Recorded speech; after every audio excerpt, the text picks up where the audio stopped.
নমস্কাৰ টাইমেটলৈ স্বাগত মই অভিলাষ আৰু লৈ আহিছো এটা গুৰুত্বপূৰ্ণ খবৰ আজি ভূপেন বৰাৰ ঘৰলৈ যাব মুখ্যমন্ত্ৰী হিমন্ত বিশ্ব শৰ্মা গুৰুত্বপূৰ্ণ বৈঠক আছে ভূপেন বৰাৰ সৈতে মুখ্যমন্ত্ৰীৰ গুৰুত্বপূৰ্ণ বৈঠক হ'ব আৰু আজি ভূপেন বৰাইও নিজৰ স্থিতি স্পষ্ট কৰিব ৰাজনৈতিক যাত্ৰাত লৈ কোন দলত যোগদান কৰিব স্পষ্ট কৰিব ভূপেন বৰাই সমান্তৰালকৈ ৰাজ্য দেখিবলৈ পোৱা যাব নেকি বৃহৎ পৰিৱৰ্তন ৰাজ্যৰ ৰাজনীতিৰ মেপ সলনি হ'ব নেকি প্ৰশ্ন উত্থাপন হৈছে ভূপেন বৰাৰ কংগ্ৰেছ ত্যাগৰ পিছতে ৰাজ্যৰ ৰাজনীতি তুলপাৰ লগা দেখিবলৈ পোৱা গৈছে আৰু আজি মুখ্যমন্ত্ৰী যাব ভূপেন বৰাৰ বাসগৃহলৈ আলোচনাত মিলিত হ'ব আৰু আজি স্পষ্ট হ'ব ভূপেন বৰাই কোন দলত যোগদান কৰিব আৰু এই সন্দৰ্ভত সবিশেষ লৈ অহাৰ চেষ্টা কৰিছো জনাই আছো টাইমেট বিগ ব্ৰেকিং এটা ৰাজনৈতিক খবৰ অসম কংগ্ৰেছত মুখ্যম আঘাত হানি নতুন অধ্যায়ৰ সূচনা কৰিব পাৰে ভূপেন বৰাই আজি সন্ধিয়া 7 বজাত ভূপেন বৰাৰ বাসগৃহত উপস্থিত হ'ব ৰাজ্যৰ মুখ্যমন্ত্ৰী ডক্টৰ হিমন্ত বিশ্ব শৰ্মা সন্ধিয়া 7 বজাত আলোচনাত মিলিত হ'ব মুখ্যমন্ত্ৰী তেওঁৰ সৈতে আলোচনাত মিলিত হ'ব আৰু তাৰ পিছতে হয়তো স্থিতি স্পষ্ট হ'ব গুৰুত্বপূৰ্ণ বৈঠকৰ পিছতে ভূপেন বৰাই নিজৰ ৰাজনৈতিক স্থিতি স্পষ্ট কৰাৰ সম্ভাৱনা আছে কিয় দলৰ পৰা ত্যাগ কৰিলে সেই কথা ভূপেন বৰাই কৈ গ'ল নিশা সংবাদমেলযোগে ভূপেন বৰাই কেইবাটাও বিস্ফোৰক মন্তব্য দিলে এটাকৈ বিস্ফোৰক তথ্য দাঙি ভূপেন বৰাই কংগ্ৰেছৰ বিৰুদ্ধে উজাৰিলে ক্ষোভ 47খনকৈ আসন সংখ্যালঘুৰ বাবে সংৰক্ষণৰ দাবীক লৈ ক্ষোভ প্ৰকাশ ভূপেন বৰাৰ উজনিৰ বিভিন্ন সমষ্টিলৈ কংগ্ৰেছৰ পৰ্যবেক্ষক প্ৰেৰণক লৈ তীব্ৰ অসন্তুষ্টি ভূপেন বৰাৰ সমান্তৰালকৈ বিহালী টিকট দিয়াৰ কথা মই গম নাপাওঁ বুলি উল্লেখ কৰিছে পেপাৰতে গম পায় ভূপেন বৰাই মই প্ৰদেশ কংগ্ৰেছৰ সভাপতি হৈ থাকোঁতে দলত এই অৱস্থা ইয়াৰ অৰ্থ কংগ্ৰেছত গুৰুত্ব কমি গৈছিল ভূপেন বৰাৰ টিকট লৈ আহি দলত যোগদান কৰিছিল বিহালীৰ প্ৰাৰ্থী এইসমূহ কথা ভূপেন বৰাই গম পোৱা নাছিল কংগ্ৰেছৰ 5 টকীয়া মেম্বাৰ নোহোৱাকৈ টিকট পাইছিল বিহালীৰ প্ৰাৰ্থীয়ে বিস্ফোৰক মন্তব্য কৰিছে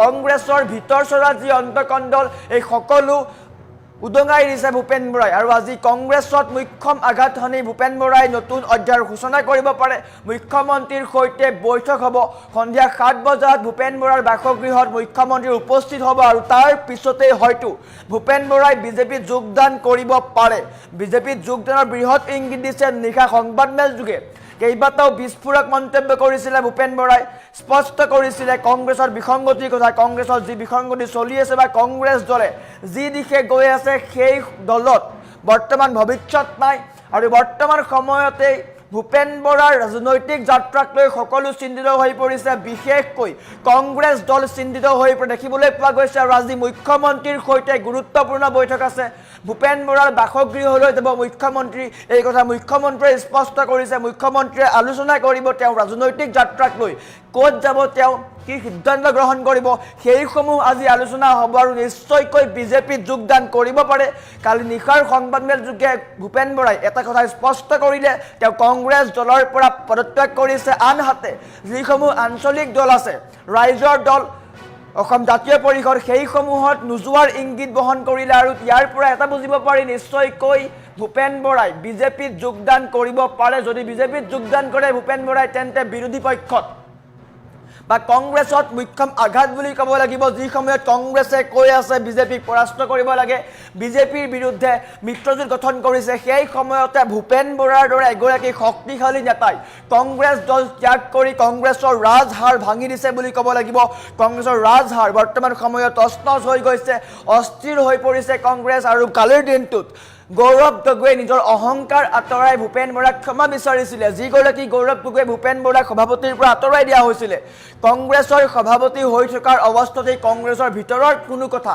গম নাপায় ভূপেন বৰাই সেইগৰাকী ভূপেন বৰাই কি কৰিলে সেইগৰাকী ভূপেন বৰাৰ সৈতে ভূপেন বৰাই দল ত্যাগ কৰাৰ পিছতেই দলৰ নেতৃত্বই কংগ্ৰেছৰ নেতৃত্বই কংগ্ৰেছ দলটো বচোৱাৰ স্বাৰ্থ টানি আজুৰি তেওঁক লগত বহুৱালে আৰু গৌৰৱ গগৈক ক্ষমা খুজিলে এইসমূহ তেওঁলোকে পূৰ্বে কৰিব লাগিছিল কিন্তু ভূপেন বৰা আঁতৰি যোৱাৰ উমান পাই নিজৰ অস্তিত্ব নাইকিয়া হোৱাৰ ভয়ত তেওঁলোকে দলীয় নেতৃত্বই এইসমূহ কাম কৰি আহিছে আৰু ভূপেন বৰাই এটা কথা স্থিতি স্পষ্ট কৰিলে যে কংগ্ৰেছত মই মাৰ খাই আছিলোঁ কংগ্ৰেছৰ দিনত কংগ্ৰেছৰ কাৰণে বহুত কৰিলোঁ কংগ্ৰেছৰ দিনত মই মাৰ খালোঁ কিন্তু কংগ্ৰেছে মোক সমান মৰ্যাদা দিয়া নাই গতিকে ভূপেন বৰাই কংগ্ৰেছ ত্যাগ কৰিছে আৰু হয়তো 26ৰ নিৰ্বাচন আহি আছে আৰু 26ৰ নিৰ্বাচনৰ পূৰ্বে ৰাজ্যৰ ৰাজনীতিৰ মেপ সলনি হ'ব পাৰে যিগৰাকী ভূপেন বৰাক বিৰোধী পক্ষ দেখিবলৈ পোৱা গৈছিলে এগৰাকী শক্তিশালী নেতা এগৰাকী বিৰোধী নেতা হিচাপে শক্তিশালী বা ভূমিষ্ঠ বলিষ্ঠ ভূমিকা লৈ আহিছে আৰু সেইগৰাকী ভূপেন বৰাই বৰ্তমান সময়ত কংগ্ৰেছৰ পৰা পদত্যাগ কৰি বিজেপিত যোগদান কৰিব পাৰে। যদি সঁচাকৈ বিজেপিত যোগদান কৰে তেন্তে নিশ্চয়কৈ বিৰোধী পক্ষত হাহাকাৰ পৰিৱেশৰ সৃষ্টি হ'ব আৰু আজি ভূপেন বৰাৰ ঘৰলৈ যাব ৰাজ্যৰ মুখ্যমন্ত্ৰী ডক্টৰ হিমন্ত বিশ্ব শৰ্মা। ভূপেন বৰায়ো আজি স্পষ্ট কৰিব নিজৰ স্থিতি। কালি সংবাদমেল যোগে এই কথা কৈছে। ইয়াৰ এটাও কথা হ'ব পাৰে, মুখ্যমন্ত্ৰী যাব, মুখ্যমন্ত্ৰীৰ সৈতে মিলিত হ'ব বৈঠকত, দুয়োগৰাকী মিলিত হৈ যদি সম্ভৱ হয় তেন্তে বিজেপিত যোগদান কৰাৰ কথা স্পষ্ট হ'ব আজি। যদি এনেকুৱা হয় তেন্তে বিৰোধী পক্ষত কিন্তু মুখ্যম আঘাত হ'ব লাগিব, বিৰোধী পক্ষৰ হাহাকাৰ পৰিৱেশৰ সৃষ্টি হ'ব। যিগৰাকী ভূপেন বৰাক টানি আজুৰি কংগ্ৰেছৰ ৰখাৰ চেষ্টা কৰিছে, এগৰাকী শক্তিশালী নেতা। ভূপেন বৰা হৈছে এগৰাকী শক্তিশালী নেতা, বিৰোধী পক্ষৰ শক্তিশালী নেতা আৰু সেইগৰাকী ভূপেন বৰাই কংগ্ৰেছ ত্যাগ কৰাৰ পিছতে অস্থিৰ হৈ পৰিছে কংগ্ৰেছ। বিশেষকৈ গৌৰৱ গগৈ, ৰকিবুল হুছেইন, জিতেন্দ্ৰ সিং, প্ৰদ্যুৎ বৰদলৈ, দেৱব্ৰত শইকীয়া, এইসমূহৰ মাজত হাহাকাৰ পৰিৱেশৰ সৃষ্টি হৈছে। কিয়নো ২৬ৰ নিৰ্বাচনৰ প্ৰাকখনত কংগ্ৰেছৰ হাহাকাৰ পৰিৱেশ, অস্থিৰ হৈ পৰিছে কংগ্ৰেছ। ইজনৰ পিছত সিজন কংগ্ৰেছীয়ে দল ত্যাগ কৰিছে আৰু বৰ্তমান সময়ত এগৰাকী শক্তিশালী নেতা ভূপেন বৰাই দল ত্যাগ কৰিছে আৰু বিজেপিৰ হয়তো যোগদান কৰাৰ সম্ভাৱনা আছে। আমাৰ ওচৰত মুখ্যমন্ত্ৰীৰ মন্তব্য আছিলে, মুখ্যমন্ত্ৰীয়ে কি কৈছে ভূপেন বৰাৰ সন্দৰ্ভত দেখুৱাই লোৱাৰ চেষ্টা কৰিছোঁ।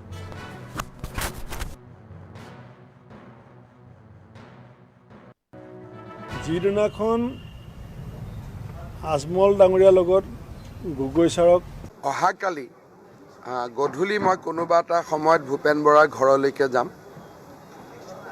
দুখৰ সময়ত, কাৰণ ২২-২৩ বছৰ মোৰ মনত আছে ভূপেন বৰা আৰু মই প্ৰায় একে সময়তে এদিনৰ আগপিছ হ'ব কংগ্ৰেছ দলত যোগদান কৰিছিলোঁ। মই কটন কলেজৰ জেনেৰেল ছেক্ৰেটাৰী আছিল, তেওঁ ডিব্ৰুগড় ইউনিভাৰ্চিটিৰ জেনেৰেল ছেক্ৰেটাৰী আছিল। মই ২২ বছৰত এৰিলোঁ, তেওঁ অলপ দিন আৰু লাষ্টিং কৰিলে। কালি মই গধূলি তেওঁৰ ঘৰত যাম আৰু ভৱিষ্যত ৰাজনীতিত তেওঁ মনত কি ভাবিছে বা কি কৰিব খুজিছে মই খবৰ ল'ম। বৰ্তমানলৈকে বিজেপি দলৰ লগত তেওঁ কোনো যোগাযোগ কৰা নাই। হয়তো কিছুমানে পদত্যাগ কৰাৰ পিছত অলপ ৰাখি থৈ দিয়ে। বৰ্তমানলৈকে মোৰ লগত প্ৰত্যক্ষ পৰোক্ষভাৱে যোগাযোগ নাই, কিন্তু মই যাৰ থ্ৰুদি খবৰ দিব পাৰোঁ মই খবৰ দিছোঁ যে অহাকালি গধূলি তেওঁৰ ঘৰত মই এপাক যাম। বিজেপিলৈ আহিম বুলি ক'লে মোৰতো আজি কোৱাটো নহয়, মই বাজপেয়ী ভৱনৰ তলতে কৈছিলোঁ যে ভূপেন বৰাৰ কাৰণে বিজেপি, মই মাৰ শব্দটো আছিল।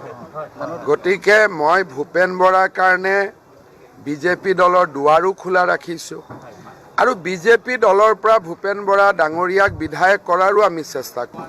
যেতিয়া মই আপোনালোকক কৈছিলোঁ ২৬ৰ বিধানসভাৰ আগতে ভূপেন বৰাই দল ত্যাগ কৰিব, মোক বিশ্বাস আপোনালোকে কৰিব টান পাইছিলে। আৰু আজি মই দ্বিতীয় ভৱিষ্যতবাণী কৰিছোঁ, ২০২৯ চনৰ লোকসভা নিৰ্বাচনৰ প্ৰাক মুহূৰ্তত প্ৰদ্যুৎ বৰদলৈও কংগ্ৰেছ দল ত্যাগ কৰিব। অহাকালি গধূলি মই কোনোবা এটা সময়ত ভূপেন বৰাৰ ঘৰলৈকে যাম। দুখৰ সময়ত, কাৰণ ২২-২৩ বছৰ মোৰ মনত আছে ভূপেন বৰা আৰু মই প্ৰায় একে সময়তে এদিনৰ আগপিছ হ'ব কংগ্ৰেছ দলত যোগদান কৰিছিলোঁ। মই কটন কলেজৰ জেনেৰেল ছেক্ৰেটাৰী আছিল, তেওঁ ডিব্ৰুগড় ইউনিভাৰ্চিটিৰ জেনেৰেল ছেক্ৰেটাৰী আছিল। মই ২২ বছৰত এৰিলোঁ, তেওঁ অলপ দিন আৰু লাষ্টিং কৰিলে। কালি মই গধূলি তেওঁৰ ঘৰত যাম আৰু ভৱিষ্যত ৰাজনীতিত তেওঁ মনত কি ভাবিছে বা কি কৰিব খুজিছে মই খবৰ ল'ম। বৰ্তমানলৈকে বিজেপি দলৰ লগত তেওঁ কোনো যোগাযোগ কৰা নাই। হয়তো কিছুমানে পদত্যাগ কৰাৰ পিছত অলপ ৰাখি থৈ দিয়ে। বৰ্তমানলৈকে মোৰ লগত প্ৰত্যক্ষ পৰোক্ষভাৱে যোগাযোগ নাই, কিন্তু মই যাৰ থ্ৰুদি খবৰ দিব পাৰোঁ মই খবৰ দিছোঁ যে অহাকালি গধূলি তেওঁৰ ঘৰত মই এপাক যাম। বিজেপিলৈ আহিম বুলি ক'লে মোৰতো আজি কোৱাটো নহয়, মই বাজপেয়ী ভৱনৰ তলতে কৈছিলোঁ যে ভূপেন বৰাৰ কাৰণে বিজেপি, মই মাৰ শব্দটো আছিল। গতিকে মই ভূপেন বৰাৰ কাৰণে বিজেপি দলৰ দুৱাৰো খোলা ৰাখিছোঁ আৰু বিজেপি দলৰ পৰা ভূপেন বৰা ডাঙৰীয়াক বিধায়ক কৰাৰো আমি চেষ্টা কৰিম। যেতিয়া মই আপোনালোকক কৈছিলোঁ 26ৰ বিধানসভাৰ আগতে ভূপেন বৰাই দল ত্যাগ কৰিব, মোক বিশ্বাস আপোনালোকে কৰিব টান পাইছিলে। যিদিনাখন আজমল ডাঙৰীয়াৰ লগত গগৈ ছাৰক হাত মিলাবলৈ ষড়যন্ত্ৰমূলকভাৱে এজন মানুহে বাধ্য কৰিলে, সেই দিনটোৰ পৰা আজিলৈকে কংগ্ৰেছৰ উত্থান কেতিয়া হৈছে? নাই, ভিডিঅ' ফুটেজ আছে। নাই, তেতিয়া জিতেন্দ্ৰ সিং ডাঙৰীয়া নাছিলে। গগৈ ছাৰৰ হাতখন এনেকৈ ধৰি আজমলৰ হাতখনত লগাই টেলিভিশ্যনৰ আগত খোজ কঢ়োৱা মানুহজন কোন আছিলে? আপোনালোকে মনত পেলাব, আপোনালোকৰ ফুটেজ ওলাই যাব। সেইবিলাক ডেট, ৰাজ্যসভা নমিনেশ্যনৰ ডেট গুগলত মাৰি দিলে পাই যাব। গতিকে কি চলি আছে? কথা নুশুনাটো ডাঙৰ কথা নহয়। সভাপতি থাকিলে যে সভাপতি একনায়কত্ববাদী নহয়, দল সকলোৱে মিলি চলে। কিন্তু টিকেট কোনে পালে? যোনে পাৰ্টিত জইন কৰা নাই। টিকেট পাইছে মই পেপাৰত গম পাওঁ, মই সভাপতি। তেতিয়া মোৰ অৱস্থাটো চাব। প্ৰদেশ কংগ্ৰেছৰ সভাপতিয়ে বিহালীৰ বাই ইলেকশ্যনত টিকেট কোনে পালে সেইটো পিছদিনা পেপাৰ পঢ়িছে ঘৰলৈ, আৰু মানুহজনে মোৰ ঘৰৰ পৰা এ ফৰ্ম বি ফৰ্ম নিবলৈ অহা নাই, আৰু টিকেটটো লৈ পেলাই জইন কৰিছে পাৰ্টিত। তেতিয়া বাকী কংগ্ৰেছ কেলৈ কৰি থাকিব লাগে? আপোনালোকে গোটেইখিনি পৰ্যালোচনা কৰক। মই বিচাৰিছোঁ কংগ্ৰেছ দলে যদি বিজেপিৰ বিৰুদ্ধে যুঁজিব বিচাৰিছে, এই আখুৱাবিলাক দূৰ কৰি ল'ব লাগিব। এই আখুৱাবিলাক চকু মুদি চাই থাকি চকু কিমান দেৰি মুদি থাকিব? আপুনি ভাল টোপনি মাৰিম বুলি ক'লেও আপুনিতো 24 ঘণ্টা শুই থাকিব নোৱাৰে। কিমান দেৰি আপুনি চকু মুদি থাকিব? যিদিনাখন আজমল ডাঙৰীয়াৰ লগত গগৈ ছাৰক হাত মিলাবলৈ ষড়যন্ত্ৰমূলকভাৱে এজন মানুহে বাধ্য কৰিলে, সেই দিনটোৰ পৰা আজিলৈকে কংগ্ৰেছৰ উত্থান কেতিয়া হৈছে? নাই, ভিডিঅ' ফুটেজ আছে। নাই, তেতিয়া জিতেন্দ্ৰ সিং ডাঙৰীয়া নাছিলে। গগৈ ছাৰৰ হাতখন এনেকৈ ধৰি আজমলৰ হাতখনত লগাই টেলিভিশ্যনৰ আগত খোজ কঢ়োৱা মানুহজন কোন আছিলে? আপোনালোকে মনত পেলাব, আপোনালোকৰ ফুটেজ ওলাই যাব। সেইবিলাক ডেট, ৰাজ্যসভা নমিনেশ্যনৰ ডেট গুগলত মাৰি দিলে পাই যাব। গতিকে কি চলি আছে? কথা নুশুনাটো ডাঙৰ কথা নহয়। সভাপতি থাকিলে যে সভাপতি একনায়কত্ববাদী নহয়, দল সকলোৱে মিলি চলে। কিন্তু টিকেট কোনে পালে? যোনে পাৰ্টিত জইন কৰা নাই। টিকেট পাইছে মই পেপাৰত গম পাওঁ, মই সভাপতি। তেতিয়া মোৰ অৱস্থাটো চাব। প্ৰদেশ কংগ্ৰেছৰ সভাপতিয়ে বিহালীৰ বাই ইলেকশ্যনত টিকেট কোনে পালে সেইটো পিছদিনা পেপাৰ পঢ়িছে ঘৰলৈ, আৰু মানুহজনে মোৰ ঘৰৰ পৰা এ ফৰ্ম বি ফৰ্ম নিবলৈ অহা নাই, আৰু টিকেটটো লৈ পেলাই জইন কৰিছে পাৰ্টিত।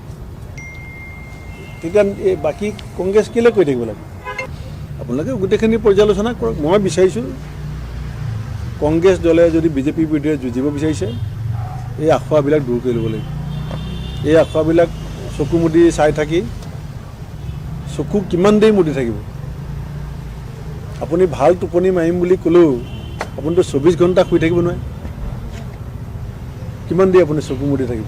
যিদিনাখন আজমল ডাঙৰীয়াৰ লগত গগৈ ছাৰক হাত মিলাবলৈ ষড়যন্ত্ৰমূলকভাৱে এজন মানুহে বাধ্য কৰিলে, সেই দিনটোৰ পৰা আজিলৈকে কংগ্ৰেছৰ উত্থান কেতিয়া হৈছে? নাই, ভিডিঅ' ফুটেজ আছে। নাই, তেতিয়া জিতেন্দ্ৰ সিং ডাঙৰীয়া নাছিলে। গগৈ ছাৰৰ হাতখন এনেকৈ ধৰি আজমলৰ হাতখনত লগাই টেলিভিশ্যনৰ আগত খোজ কঢ়োৱা মানুহজন কোন আছিলে? আপোনালোকে মনত পেলাব, আপোনালোকৰ ফুটেজ ওলাই যাব। সেইবিলাক ডেট, ৰাজ্যসভা নমিনেশ্যনৰ ডেট গুগলত মাৰি দিলে পাই যাব। গতিকে কি চলি আছে? কথা নুশুনাটো ডাঙৰ কথা নহয়। সভাপতি থাকিলে যে সভাপতি একনায়কত্ববাদী নহয়, দল সকলোৱে মিলি চলে। কিন্তু টিকেট কোনে পালে? যোনে পাৰ্টিত জইন কৰা নাই। টিকেট পাইছে মই পেপাৰত গম পাওঁ, মই সভাপতি। তেতিয়া মোৰ অৱস্থাটো চাব। প্ৰদেশ কংগ্ৰেছৰ সভাপতিয়ে বিহালীৰ বাই ইলেকশ্যনত টিকেট কোনে পালে সেইটো পিছদিনা পেপাৰ পঢ়িছে ঘৰলৈ, আৰু মানুহজনে মোৰ ঘৰৰ পৰা এ ফৰ্ম বি ফৰ্ম নিবলৈ অহা নাই, আৰু টিকেটটো লৈ পেলাই জইন কৰিছে পাৰ্টিত। তেতিয়া বাকী কংগ্ৰেছ কেলৈ কৰি থাকিব লাগে? আপোনালোকে গোটেইখিনি পৰ্যালোচনা কৰক। মই বিচাৰিছোঁ কংগ্ৰেছ দলে যদি বিজেপিৰ বিৰুদ্ধে যুঁজিব বিচাৰিছে এই আখুৱাবিলাক দূৰ কৰি ল'ব লাগিব। এই আখুৱাবিলাক চকু মুদি চাই থাকি চকু কিমান দেৰি মুদি থাকিব? আপুনি ভাল টোপনি মাৰিম বুলি ক'লেও আপুনিতো 24 ঘণ্টা শুই থাকিব নোৱাৰে। কিমান দেৰি আপুনি চকু মুদি থাকিব? অহাকালি গধূলি মই কোনোবা এটা সময়ত ভূপেন বৰাৰ ঘৰলৈকে যাম। দুখৰ সময়ত, কাৰণ 22-23 বছৰ মোৰ মনত আছে ভূপেন বৰা আৰু মই প্ৰায় একে সময়তে এদিনৰ আগপিছ হ'ব কংগ্ৰেছ দলত যোগদান কৰিছিলোঁ। মই কটন কলেজৰ জেনেৰেল ছেক্ৰেটাৰী আছিল, তেওঁ ডিব্ৰুগড় ইউনিভাৰ্চিটিৰ জেনেৰেল ছেক্ৰেটাৰী আছিল। মই 22 বছৰত এৰিলোঁ, তেওঁ অলপ দিন আৰু লাষ্টিং কৰিলে। কালি মই গধূলি তেওঁৰ ঘৰত যাম আৰু ভৱিষ্যত ৰাজনীতি তেওঁ মনত কি ভাবিছে বা কি কৰিব খুজিছে মই খবৰ ল'ম। বৰ্তমানলৈকে বিজেপি দলৰ লগত তেওঁ কোনো যোগাযোগ কৰা নাই। হয়তো কিছুমানে পদত্যাগ কৰাৰ পিছত অলপ ৰাখি থৈ দিয়ে। বৰ্তমানলৈকে মোৰ লগত প্ৰত্যক্ষ পৰোক্ষভাৱে যোগাযোগ নাই, কিন্তু মই যাৰ থ্ৰুদি খবৰ দিব পাৰোঁ মই খবৰ দিছোঁ যে অহাকালি গধূলি তেওঁৰ ঘৰত মই এপাক যাম। বিজেপিলৈ আহিম বুলি ক'লে মোৰতো আজি কোৱাটো নহয়, মই বাজপেয়ী ভৱনৰ তলতে কৈছিলোঁ যে ভূপেন বৰাৰ কাৰণে বিজেপি মাৰ শব্দটো আছিল। গতিকে মই ভূপেন বৰাৰ কাৰণে বিজেপি দলৰ দুৱাৰো খোলা ৰাখিছোঁ আৰু বিজেপি দলৰ পৰা ভূপেন বৰা ডাঙৰীয়াক বিধায়ক কৰাৰো আমি চেষ্টা কৰিম। যেতিয়া মই আপোনালোকক কৈছিলোঁ 26ৰ বিধানসভাৰ আগতে ভূপেন বৰাই দল ত্যাগ কৰিব, মোক বিশ্বাস আপোনালোকে কৰিব টান পাইছিলে। আৰু আজি মই দ্বিতীয় ভৱিষ্যতবাণী কৰিছোঁ, 2029 চনৰ লোকসভা নিৰ্বাচনৰ প্ৰাক মুহূৰ্তত প্ৰদ্যুৎ বৰদলৈও কংগ্ৰেছ দল ত্যাগ কৰিব। যিদিনাখন আজমল ডাঙৰীয়াৰ লগত গগৈ ছাৰক হাত মিলাবলৈ ষড়যন্ত্ৰমূলকভাৱে এজন মানুহে বাধ্য কৰিলে, সেই দিনটোৰ পৰা আজিলৈকে কংগ্ৰেছৰ উত্থান কেতিয়া হৈছে? নাই, ভিডিঅ' ফুটেজ আছে। নাই, তেতিয়া জিতেন্দ্ৰ সিং ডাঙৰীয়া নাছিলে। গগৈ ছাৰৰ হাতখন এনেকৈ ধৰি আজমলৰ হাতখনত লগাই টেলিভিশ্যনৰ আগত খোজ কঢ়োৱা মানুহজন কোন আছিলে? আপোনালোকে মনত পেলাব, আপোনালোকৰ ফুটেজ ওলাই যাব। সেইবিলাক ডেট, ৰাজ্যসভা নমিনেশ্যনৰ ডেট গুগলত মাৰি দিলে পাই যাব। গতিকে কি চলি আছে? কথা নুশুনাটো ডাঙৰ কথা নহয়। সভাপতি থাকিলে যে সভাপতি একনায়কত্ববাদী নহয়, দল সকলোৱে মিলি চলে। কিন্তু টিকেট কোনে পালে? যোনে পাৰ্টিত জইন কৰা নাই। টিকেট পাইছে মই পেপাৰত গম পাওঁ, মই সভাপতি। তেতিয়া মোৰ অৱস্থাটো চাব।